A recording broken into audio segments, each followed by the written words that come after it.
Hola, buenas tardes. Mi nombre es Rojas Nájera María Fernanda.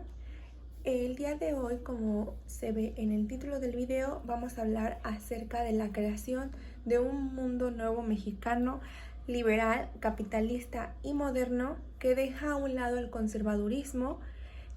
Vamos a hablar acerca del inicio, del auge y de las crisis que pasaron durante este proceso, que va de 1857 a 1920, de la asignatura Historia de México Contemporáneo.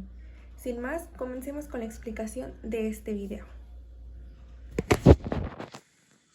Ello vamos a hablar acerca del liberalismo, de lo que fue el porfiriato o porfirismo a la mexicana y lo que fue la crisis del porfiriato. Para ello debemos saber que el liberalismo en México van a existir dos, que es el liberalismo político de Benito Juárez y el liberalismo económico de Porfirio Díaz. Pero para ello debe haber bases que se toma el liberalismo que surgió en Europa. Y el liberalismo en Europa es una filosofía realizada por los burgueses que pretende realizar un mundo nuevo quitando lo viejo, los residuos y las monarquías del absolutismo, poniendo lo nuevo que va a ser pues un estado capitalista. También vamos a ver que para cualquier liberalismo va a haber lo que va a criticar y lo nuevo que va a proponer. Lo que va a criticar el liberalismo en Europa es las monarquías absolutistas del siglo XVII al siglo XVIII. Va a criticar pues lo que son los estamentos rígidos, el cual aquí vemos como tiene la imagen, que primero va a estar pues el rey, la nobleza, el clero y pues los siervos, los que van a trabajar las tierras a los señores feudales. También algo que va a criticar pues es el agrario señorial, el cómo explotaban a los siervos, a los campesinos para trabajar sus tierras y que se vean beneficiados solamente ellos y les pagaban solamente con comida a los campesinos.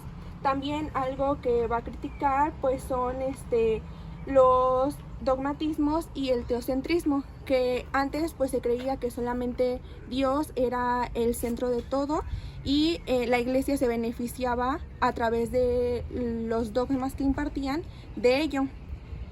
Lo que va a proponer este liberalismo es un estado moderno capitalista que va del siglo XVII y el siglo XVIII. Va a existir, en vez de ser monarquías, ahora van a ser la nueva clase burguesa. En vez de ser latifundios, ahora va a ser el capitalismo y van a ser la clase obrera la que trabaje a estos burgueses. Va a existir ya un estado republicano y laico. También va a existir lo que es el libre comercio, las industrias, y por ende va a haber un progreso. Ya no va a estar lo rural, lo del campo. Ahora van a existir industrias manufactureras que le van a permitir poder lograr ese estado moderno a los burgueses. También va a existir lo que va a aparecer, lo que es la democracia, el laicismo, la autonomía individual y colectiva, la innovación y desarrollo de industrias, como ya se los mencioné anteriormente.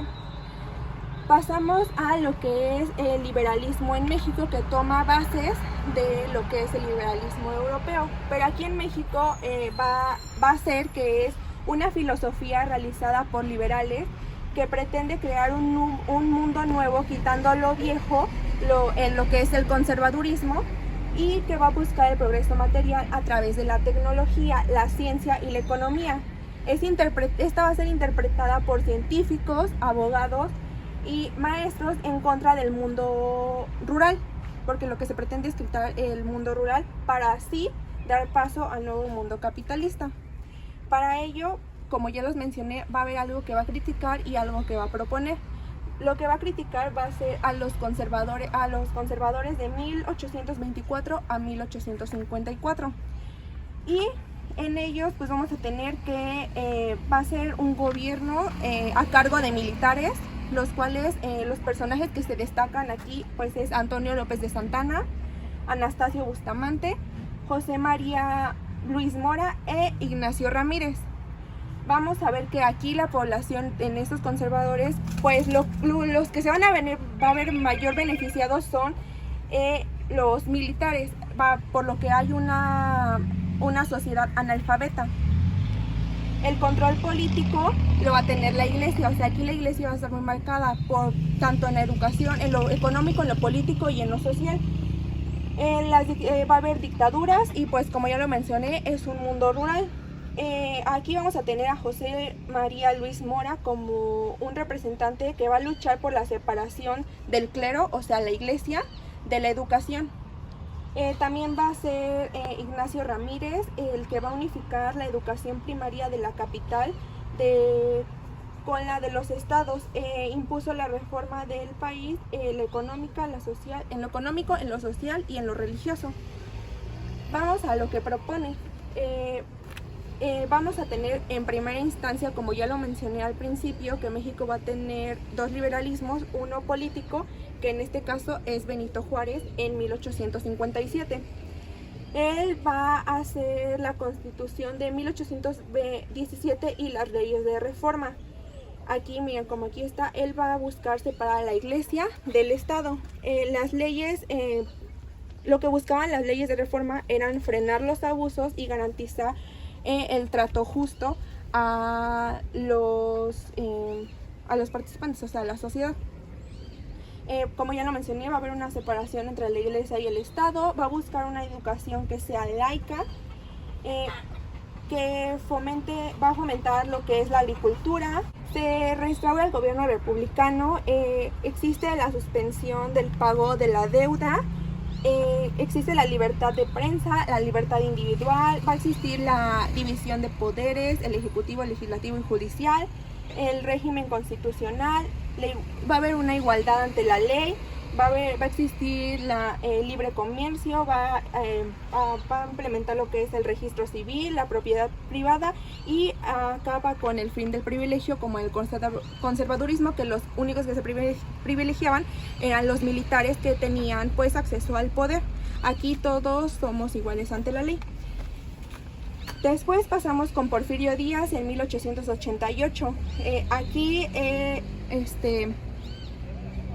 se va a reactivar la minería, el peso va a estar mejor valuado, va a ser también Porfirio Díaz alguien latifundista, va a haber represión contra los medios de comunicación, la creación de carreteras, la industria petrolera, el Banco Nacional Mexicano, la fundación de la industria, el desarrollo de puertos, inversiones extranjeras. Va a existir la que es la inversión extranjera y europea. Se va a fundar lo que es la Universidad Nacional de México. Va a haber lo que es la exportación de productos. También algo que se va a ver muy marcado aquí con Porfirio Díaz, pues es el embellecimiento de las ciudades. También el embellecimiento arquitectónico. Va a ser también alguien antidemocrático y va a haber muchas creaciones en cuestión a lo económico, que fueron los telégrafos y las vías férreas, pero más adelante se explicaré más a fondo. Después, acabando con esto, pasamos a la creación a la mexicana del liberalismo de Porfirio Díaz. Aquí vamos a tener que Porfirio Díaz va a tener una visión local, ya que al ser una persona de escasos recursos y que vivió en Oaxaca, pues él va a tener como ese contexto de cómo fueron las clases sociales, de cómo estaban las clases sociales y cómo estaba su contexto en Oaxaca, y que unos estaban privilegiados y otros no. Entonces él se va a quedar con esa idea de cómo es que vivió y cómo es que pasó varios años de su infancia para poder lograr pues su liberalismo. También vamos a tener que va a ser muy paternalista, ya que él, al ser abandonado por su padre, tuvo que asumir la responsabilidad de la casa, tener que ayudar pues a su familia, y pues él dice que un acto lleva una gran responsabilidad, por lo que él su liberalismo lo lleva con cierto orden y cierta responsabilidad por lo que vivió. También va a ser un liberalismo creado por militares, ya que hubo pues va a haber muchas revueltas y muchas batallas que a continuación pues se las voy a decir. Y pues él radica a lo que decía Juárez. Él decía que se hace con espada, no con pluma, o sea, se hace con hechos, no nada más con firmar solo papeles. También vamos a ver que aquí se va a ver muy marcado el estudiar leyes. Porfirio Díaz estudió leyes y lo que se busca aquí es que haya personas preparadas, personas que tengan fundamentos para poder radicar con todas las políticas y con todas las acciones que vienen. Él también va a romper con el clero, quiere mantener separado a la iglesia del Estado, pero más adelante, posteriormente, cuando se casa con su prima, este rompimiento va a verse de nuevo unificado, o sea, va a buscar estar bien con ellos, tener como un equilibrio. También va a haber la creación de vías férreas entre 1872 y 1912. Porfirio Díaz va a construir alrededor de 20,000 kilómetros de vías férreas en todo México. También pues va a dar paso a esta creación y esta implementación de la industria y para la urbanización, el que la ciudad sea un poco más moderna. También va a decir que la educación es algo muy importante porque todos los ciudadanos tienen que ser capaces de regular su comportamiento y su pensamiento para poder estar en desarrollo en la sociedad, y todo esto se va a llevar a cabo a través de la educación. También va a ser un poco autoritario porque va a también tener dos visiones: la juarista, que es una dictadura constitucional, o sea, no es como que haya erradicado por siempre con lo de Benito Juárez, y va también a tener su propia dictadura, que es la dictadura castrense, que va a ser, como ya lo mencioné, a base de los militares. También va a ser lo que es las garantías individuales, la hacienda manufacturera, va a haber lo que es la hacienda manufacturera, va a fomentar la productividad laboral a costa de la explotación de los peones que trabajan en ellas. Por eso se dice que también es latifundista, porque va a repartir latifundios, pero solamente a personas que son allegadas a él, que se puedan beneficiar ellos, pero bajo también una explotación de los que laboran esos latifundios, porque ellos no se ven beneficiados de lo que trabajan. También va a haber pues gracias a eso una transición de lo que es el mundo indígena, de estar en un campo laborando, a una nueva modernización con lo que busca. Va a ser autocrático, se regía por el control de actividades y la toma de decisiones bajo solamente su control. También va a existir la desigualdad social. Como ya lo mencioné, va a haber van a ser quienes son los dueños de los latifundios, pero también las personas que trabajan en ellos. Va a haber revueltas y batallas que ahorita en un momento las vamos a ver, y también algo que se tiene que caracterizar de Porfirio Díaz es que él es un masón. Posteriormente pasamos a que él es alguien oligárquico y su gobierno va a ser oligárquico y autocrático. Esto quiere decir que su sistema de gobierno, el poder y el control se rige solo bajo su mando. La representación de todos los poderes caían en él, aunque hubiera división de poderes ejecutivo, jurídico y legislativo. Él solamente era el que mandaba, y algunas clases privilegiadas, que en este caso, como ya lo dijimos, que va a ser una dictadura castrense a base de militares, los militares allegados a ellos también pues residía el poder o se veían beneficiados. Vamos a tener que pues Porfirio Díaz es la máxima autoridad. Vamos a ver que también va a tener periodos largos de gobierno, lo que muchas veces lo que no se veía pues ahora se va a ver con él que va a tener periodos muy largos porque se volvía a reelegir durante varias ocasiones. Ponía el poder entre sus allegados para que así él pudiera controlarlos y tener el poder absoluto. O sea, él era muy estratega al momento de poner a alguien bajo su mando, ya que buscaba alianzas con personas que él pudiera controlar para que así el poder estuviera en él, aunque las personas estuvieran en el puesto, el que tenía el poder era él, y así podía tener el poder absoluto de todo.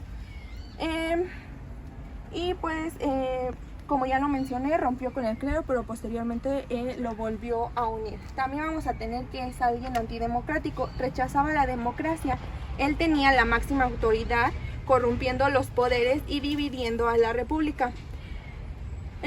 Va a haber represión y crueldad hacia las personas, va a haber revueltas y batallas. Aquí va a haber más o menos también lo que es la ley Mordaza, que no permitía que los medios de comunicación pudieran expresarse de una manera despectiva hacia él. También vamos a tener que, como ya lo mencioné, el latifundista, distribución de tierras, que en este caso son los latifundios, para su explotación, y de ahí obtener solo las clases altas los beneficios. Pues va a haber lo que son las haciendas manufactureras, va a existir lo que es el urbanismo, la creación de vías férreas, el progreso material, y pues obviamente gracias a esto va a haber una desigualdad social, como aquí se marca, que no todos podían tener acceso a las mismas posibilidades como otros. Y pues también va a existir lo que es la encíclica Rerum Novarium, que va a desenvolver sus aptitudes materiales y espirituales en beneficio de la humanidad, de su nación y de su pueblo. Y claro está, en el mismo ser humano. Lo que buscaba la encíclica era como tener que los derechos y las remuneraciones de los trabajadores fueran correspondientes a lo que ellos hacían. Por eso es que dice que podían perturbar y desarticular lo que Porfirio Díaz buscaba. Ahora vamos a pasar con lo que fue la crisis del Porfiriato. Cabe resaltar que nosotros en la historia que nos dan en la primaria, en la secundaria o así, que es la historia oficial, solo nos cuentan que existió una revolución mexicana, que los principales personajes que participaron en ella pues fue Francisco Villa y Emiliano Zapata. Pero la realidad es que no es así. Existieron 6 revoluciones mexicanas, de las cuales participaron distintos personajes y los cuales tenían objetivos muy claros y también pues muy diferentes uno del otro, pensaba de manera diferente. Cabe destacar que la crisis del Porfiriato va de 1901 a 1928. Como la primera revolución vamos a encontrar al maderismo, que va de 1901 a 1913.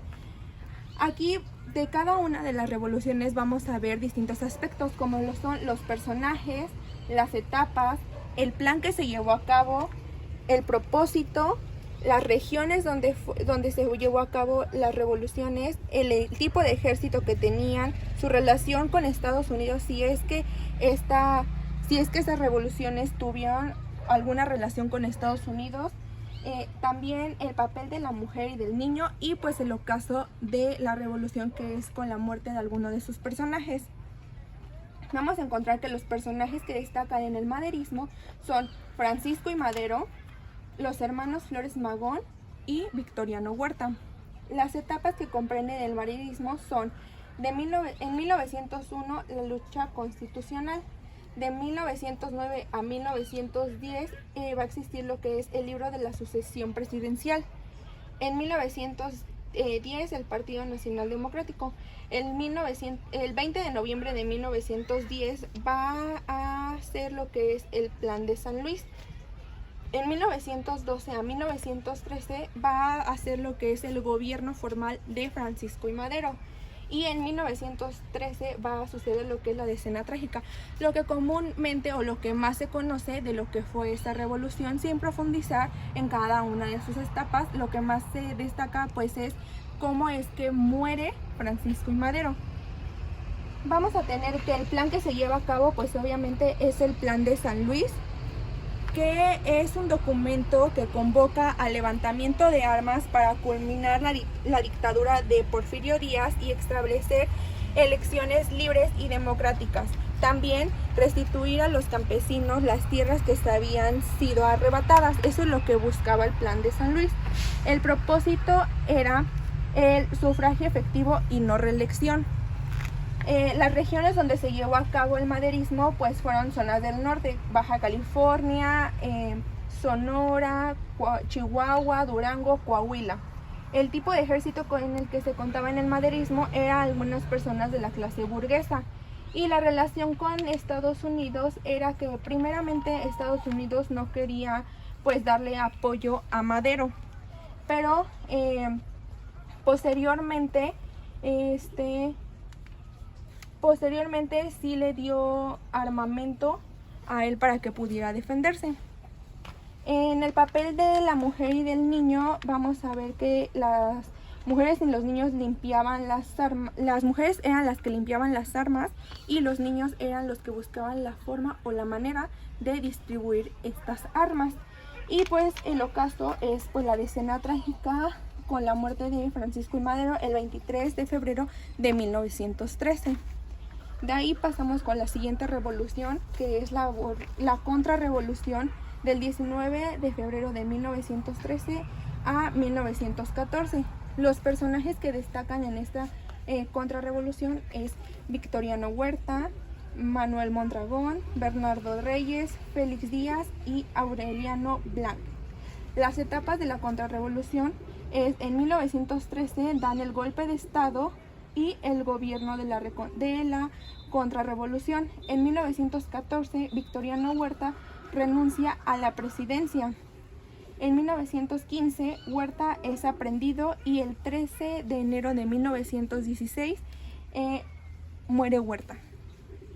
El plan que se lleva a cabo es el Plan de la Soledad. El Plan de la Soledad fue elaborado por Bernardo Reyes en contra de las elecciones que se llevaron a cabo con el presidente Francisco I. Madero. Vamos a tener que el propósito de la contrarrevolución es restablecer el gobierno porfirista castrense. ¿Por qué? Porque Bernardo Díaz y Victoriano Huerta eran sucesores del porfirismo. Vamos a tener que las regiones en las que se llevó a cabo era Chihuahua, Nuevo León, Guanajuato, Hidalgo, Guerrero y Ciudad de México. El ejército que se llevó a cabo en la contrarrevolución pues es el Ejército General Porfirista. Aquí no vamos a contar con ninguna relación con Estados Unidos. El papel de la mujer y del niño, pues las mujeres se unían por cuenta propia a lo que fue la contrarrevolución, y los niños vigilaban la zona. Eran como tipo halcones que pues mantenían informados de lo que acontecía en la vida diaria a los personajes de aquí. Y el ocaso pues es el 13 de enero de 1916, muere Huerta de cirrosis hepática. Pasamos ahora con la Revolución Constitucionalista, que es de 1913 a 1914. Los personajes fueron Venustiano Carranza, Álvaro Obregón y Pablo de González. Las etapas de la Revolución Constitucionalista es: en 1910 pues es jefe de sublevación en Coahuila. En 1911 es el gobierno provisional. Hay un gobierno provisional en Coahuila, y el 26 de marzo de 1913 se da la promulgación del Plan de Guadalupe. En 1913 a 1916 se da este movimiento constitucionalista, y en 1914 es la Revolución Constitucionalista. El 10 de octubre de 1914 al 9 de noviembre de 1914 se da lo que es la Convención de Aguascalientes. El Plan de Guadalupe. Lo que busca el Plan de Guadalupe es desconocer el gobierno de Huerta. Dio nombre a las Fuerzas Armadas que organizó denominándose Gobierno Constitucionalista, y buscaba restablecer el orden constitucional. El propósito fue la restauración del orden legítimo y la legalidad constitucional. Desconocer el gobierno de Victoriano Huerta. Las regiones donde se llevó a cabo esta revolución es Coahuila, Nuevo León, Tamaulipas, Sonora, Chihuahua, Durango, Sinaloa, Baja California. El tipo de ejército son militares políticos y el ejército del noreste. La relación con Estados Unidos es que le prohibieron las armas, le dieron la prohibición de armas por Woodrow Wilson. Y el ocaso, con la Convención de Aguascalientes, se considera a Carranza como presidente.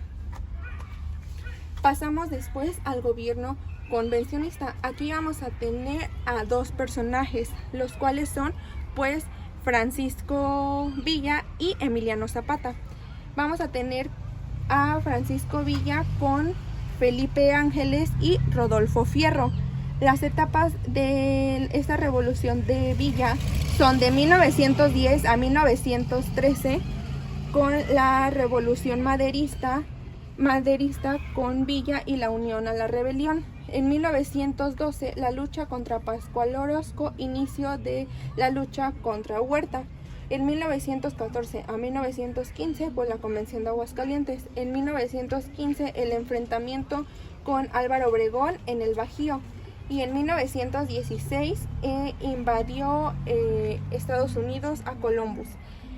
Vamos a tener aquí que Francisco Villa apoyó a lo que fue el Plan de San Luis y el Plan de Ayala. Las regiones donde se llevó a cabo esta revolución es en Chihuahua, Zacatecas, Durango, San Luis Potosí, Ciudad de México, Coahuila y Jalisco. El propósito es dar a conocer el gobierno al pueblo y